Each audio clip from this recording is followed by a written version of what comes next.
I mean, you're always going to get negative feedback or disempowering feedback, but this is how I deal with it that really helps me to keep crushing it. Driven Mofos, welcome back to another episode of The Underestimated Entrepreneur. Well, I was asked yesterday, how do I deal with negative or disempowering feedback? Now, look, how I deal with it now isn't how I used to deal with it. So, I want to give you a few different perspectives. When I was younger and I used to get negative feedback or disempowering feedback, I used to deal with it like most people. I would get angry. I would get upset. I would blame people. I would be a victim. I would have excuses. All the usual bullshit that most people do when they are disempowered and insecure. These days, it's completely different. So these days, when I get negative or disempowering feedback, I normally just take a step back and I try to figure out why. Why am I getting this feedback? And where's it coming from? Now, it all depends where it comes from as well. Like, if it's on TikTok, it's probably a 13-year-old kid that's a fucking idiot who hasn't seen daylight in, 3 weeks because they're sitting in their bloody parents' basement. I get that shit all the time where there's like a post of my McLaren or something like that. And then there's, oh, that's a shit car. You should have bought a, this and that. And they don't have a photo and all that stuff. If you're on social media, you know the clowns. They're probably 13-year-old kids. They're idiots. They have nothing better to do in life. I don't even worry about them. So I don't classify that as negative or disempowering feedback. But if I get negative or disempowering feedback from, let's say, a staff member or a customer, or it might be even Jess or someone in my family, then what I want to do is I want to just stop and take a step back. And normally what will happen is that people normally only give you negative or disempowering feedback when there's part of them that actually cares or they want to see change for a reason. And I always remind myself of that, right? Like if I don't give a shit about something, I just don't even acknowledge it. So if I'm scrolling through social media and I see someone talking smack, I'm just like, yeah, whatever. And I just keep scrolling through. I see the news pops up bullshit all the time and I just keep scrolling through. I don't even take notice of it, just whatever. Whereas the stuff that makes me react or respond is normally the stuff that I care about. So if I care about something, I react to it. And I react to it in either an empowering way or a disempowering way. I react to it in a positive way or a negative way or, whatever you want to call those terms. So if someone's talking about something that I've done in a negative or a disempowering way, there's normally an intention to want to see an improvement made or they're giving feedback. It's just that they don't know how to give feedback in a way that empowers. And some people don't even know why they're frustrated or why they're angry. They just know that they are, or something's triggered them and they can't have a conversation. You see this in arguments all the time, right? Especially on social media, where you have one person arguing with another person. They both have different perspectives and they're both arguing because they care about the topic. They're not arguing because they don't care. They care because they're trying to demonstrate a way of thinking or a view, yet the other person then doesn't acknowledge it. And so it keeps going back and forth. It just ends up in this big argument. So what I try to do is, let's say I get negative feedback or disempowering feedback from an event or a product. So what I will do is I will remind myself of that the intention is to help. Their intention is that they're giving me feedback because they care enough to give me that feedback, right? They care. And there's something about them that cares for whatever reason. Okay, it could be empowering or disempowering, it could be negative or positive. So then what I do is I just stop and I go, okay, what are they really trying to say? So let's just say I haven't had this happen for a while because we're always fine-tuning our products and services and nothing's really been that bad. But back, let's say in the old days, I used to run events and we used to go over time a lot. And so we would get complaints that the events would go over time too long. Now, my intention was that I just wanted to teach as much shit as I could. And so if I was running an hour late, like if the event was supposed to finish at 8 o'clock at night and I finished at 9, I thought I'd done an amazing job because I was like, hell yeah, I'm just teaching them more valuable information. I'm giving them more. Now, some people love that and some people didn't. So some people are a bit more structured and so they've got to be home at a certain time, whatever. So they get frustrated. So they would give me that feedback. Now, instead of getting all pissed off and frustrated and going, well, I'm trying to add value and you just don't give a shit. And so, you can bugger off. I would sit there and I go, okay, they're giving me this feedback because they obviously care. Now, what's the benefit? What can I pull out of it that's going to benefit the company and the organization and myself? And I'm like, okay, well, look, I have gone over time. That does impact the company because there are people who have timelines and stuff like that, and I respect their timelines. Okay, so that benefits us.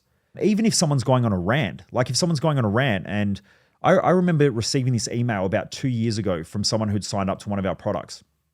Now, what had happened was I had a coach working for us. That coach, I've come to discover after she resigned with us, I came to find out how toxic she was. She tried to steal a whole bunch of our IP. Actually, I really had nothing to do with it. But I told my team to just, deal with it, right? I had a high-level manager at the time, a general manager.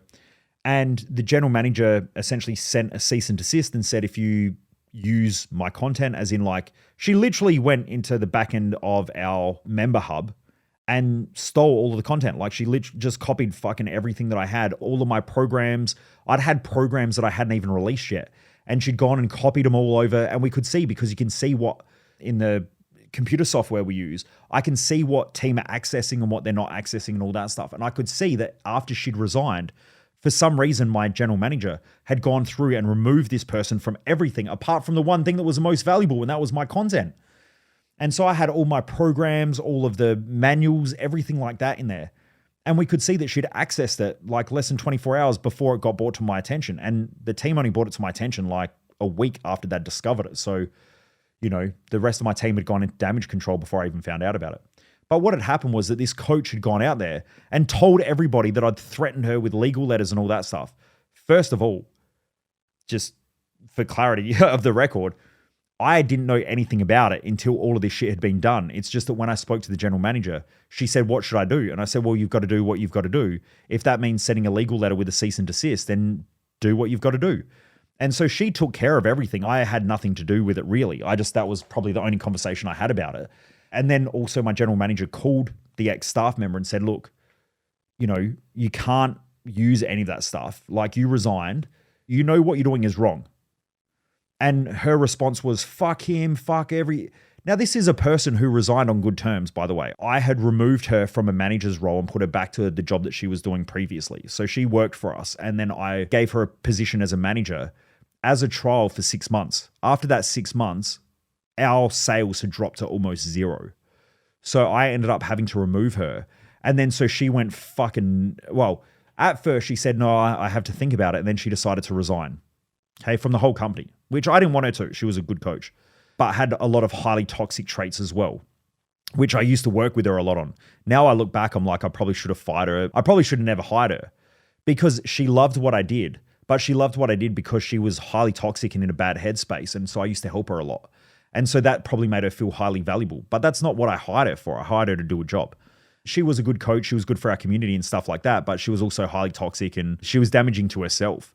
So I end up getting, all of this negative feedback from people in our community where they'd said, you've threatened her with legal letters. We want nothing to do with you. Like, you've told her that she can't coach and blah, blah, blah. And that wasn't what we did. She'd essentially stolen shit for us. So what I had to do was I had to go back and look at that disempowering negative feedback. And I thought, okay, well, where did we lose it there? And we'd lost it with customers because I let someone like that have too much contact with our community without me having as much contact. And so she built the relationship with them. So when she left, they were closer to her than they were me. And then when she started spreading rumors, then they believed her and didn't even come to me. Now, it's pretty fucked because some of the people, I'd saved their life. They'd come to our events and they were suicidal. Or they had huge amounts of depression. I'd helped them all through that, or anxiety or whatever. And they still sided with her because they had the relationship with her. And people forget shit really easy. I mean, these days, people even forgot how fucking stupid they were during COVID and how bad they reacted. Fucking wearing masks in their own car, right? Like, just people forget really, really quickly how the stupid shit that they do. So that happened, but I sat there and I looked at all the negative feedback and I thought, okay, what can I take away from this? What can I learn from it? And I actually realized it was really beneficial for me and the community and so on. Also, it shed away a lot of the shit from our community as well, because I didn't want the people who resided with her were like her. They were really fucking toxic people anyway. Some of them were great people. Some of you will probably listen to that podcast now and know who I'm talking about. But some of the people in the community were really highly toxic and they were a lot like her. So they were, no wonder why they get along. But I also noticed that after that, there was also another incident where I had someone in our community for 2 years. And this staff member was 2 years later, I'd received feedback that she wasn't happy about the thing that had happened 2 years ago from the coach that was dealing with her, and then wrote this whole list about why our company's shit. Now, half of it I didn't even know about, and half of it was that she was dealing with this coach that had left us anyway. But she just went on a rant. And what I realized was all she wanted to do was to just dump stuff off of her chest. She had a whole bunch of frustrations, and some of it was actually really valuable feedback, right? There was some real valuable feedback in there. So I had to go in and untangle all the empowering feedback from it to figure out how we could improve. And I think when I tackle negative or disempowering feedback like that, it's awesome. And so I really find it beneficial because it actually helps to improve the product and service, even if the intention of the feedback is disempowering. Like sometimes you just get absolute fucking peanuts who just go nuts. Those people, their intention might be to destroy your business or to destroy your brand or destroy you as a person. I had someone last week who signed up with us, was supposed to be here for a coaching session, didn't rock up, even though I called him in the morning and confirmed, are you coming? Yes, I'm coming. You know, an hour before their coaching session, I was in the middle of coaching a client and they went to the bathroom. The phone rings. I pick up the phone, which I probably shouldn't have done. But it was, they'd essentially sent their assistant and their assistant's like, oh, they're not coming. Can they get a refund? Well, the answer was no, they can't get a refund. And secondly, they didn't rock up for their session. It was confirmed that time slot is booked out. It's your time slot. Like you can either rock up or, you know, I have to be paid for my time that you've confirmed, and you'd confirmed it. Now, that same person went fucking toxic. She was saying, you know, I'm going to get a current affair onto you. You know, I'm going to make sure that every person in the Adelaide business space is going to know what a scam artist and a fraud you are. And I was like, look, really, the only people who are going to believe someone like you who's that toxic is going to be people like you. So go and tell them, because it's probably going to keep them away from me. Number one, it's a benefit to our business. But the second thing is as well, like good business owners see through shit like that. I remember years ago, we had a client in our community who was a raving fan. But what had happened was, I think they were going through a bit of a financial challenge and they owed us money. And they had done some of our programs. They actually came on our retreat. And I used to have a rule where it was like, I trust people. So I will pay for stuff and you just pay me back. Now, this person had come on a retreat that was like an $8,500 retreat, and they still owed me about $4,500. Now that person then decided that they couldn't pay and stuff. And I was like, that's okay. Look, we'll put you on a payment plan. We can reduce the payment plan. My team had worked with them. And then this one day they just rock up with a, you know, you didn't do this, you didn't do that. And so there's something in their brain that just snaps. And so then they'd gone on social media, they'd gone nuts, spoken about how I never gave them what they wanted and all that. But like a couple of months beforehand, they were raving fans. They were writing posts about how great we are and how much we'd help them. But yeah, this person went crazy. Anyway, a couple of years later, I was sitting with a very well-known business person in Adelaide who, he's not friends with this guy, but his brother is. And we were sitting down and we're having breakfast. This person is super, super successful. He's into supercars and shit as well, and we go driving and stuff together sometimes. But anyway, I thought I'd bring up the topic and I said, hey, look, I thought that you'd probably never want to catch up with me because of what this guy had said. And, you know, like I know he's going around and talking trash about me, but it's cool that like you were able to see through that. And he said, mate, look, I assumed that when he was talking shit about you, he goes, I didn't even know you at the time. But when he was talking shit, I could tell that he owed you money and you had put your foot down, and he was pissed about it because you just stuck to your standards. And he said, don't worry, mate, I saw through it straight away. Now, this here is a very successful business person listening to someone who's ranting and raving, who's not that successful at anything really. Now, this person is ranting and trying to destroy my brand and my reputation. But the person who was more evolved and more intelligent saw through it anyway. And that's what I realized over the years. I've heard of some people, I've even got friends who do it. Some of the friends that I used to hang around, and even some that I'm still friends with on social media, they will rant about people that have fucked them and screwed them and done all this shit. And I know their personality. I know that they probably did the wrong thing, but I also know that they won't admit it to themselves. And so I take it with a pinch of salt. And I know the person that they're probably dealing with is probably more balanced, more grounded, and has boundaries and is sticking up for themselves. It's just that the friend or the old friends that I have don't like that. And so now they're pissed off and they're upset and they're ranting on social media. So what I also realize is that when you're dealing with negative and disempowering feedback, don't stress about it. Because if you have the right intention and you're doing the right thing and you have boundaries, then people see through that shit really quickly. The only people who don't are the people who are like the person who's ranting and raving. So there are some times that, when someone's going nuts on social media and acting like a moron, I don't even worry about it because I know the only people that they're repulsing from me and are communicating with are people who are like themselves, and I don't want those people in my community because they're not my people. I'd rather have more intelligent people who want to get results, who want to achieve things, and who don't put up with that sort of bullshit anyway. That's not their thing. So like people attract like people. So if those people are ranting and raving on social media, they're only attracting like people anyway. And those like people I don't want around me. So it just helps to repulse them. I hope this helps for those of you out there who are worried about getting negative feedback or criticism on social media, because it's really true. I've actually seen people who rant and rave on social media who I used to be friends with in the past. And the people that they were raving about or ranting about, I go and click on their shit and I'm like, wow, their stuff's really, really good. In fact, I'm working with a coach at the moment who just sold a program that I don't know what it was. It might have been like a $20,000 program. He actually showed me the message. And it was a person who said, someone I know was ranting about you online and talking shit about you. And I went and had a look at your stuff and I really liked it. And he's like, I want to do coaching with you. That's what happens. Sometimes your haters are actually the people who are helping you to sell your product too, right? Because the people who are more intelligent see through the bullshit. Right, there's stuff that pisses me off online, but I don't go and rant about it and rave about it. I don't have time to do it.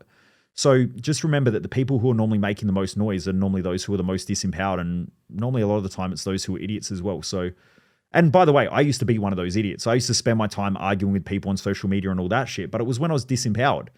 Now that I'm more empowered, I don't have time to do that crap. Like I see shit every day that I don't agree with, but I just scroll through and I keep going. Like I don't have time for that crap. Like that person will learn the lesson that they need to learn however they're ready to learn it. Like I just keep going. So that also helps as well. But just remember, first of all, likes attract likes. So, your environment will be the environment that you create. So if people are ranting and raving, it's probably a good thing because you're going to keep shit people out of your community and you're going to keep shit people away from you. The good people give you good empowering feedback anyway. Like they'll give you, even if it's negative feedback, they'll give it to you in an empowering way that you can use. And then the other thing is if you get disempowering feedback, don't look at it like disempowering feedback.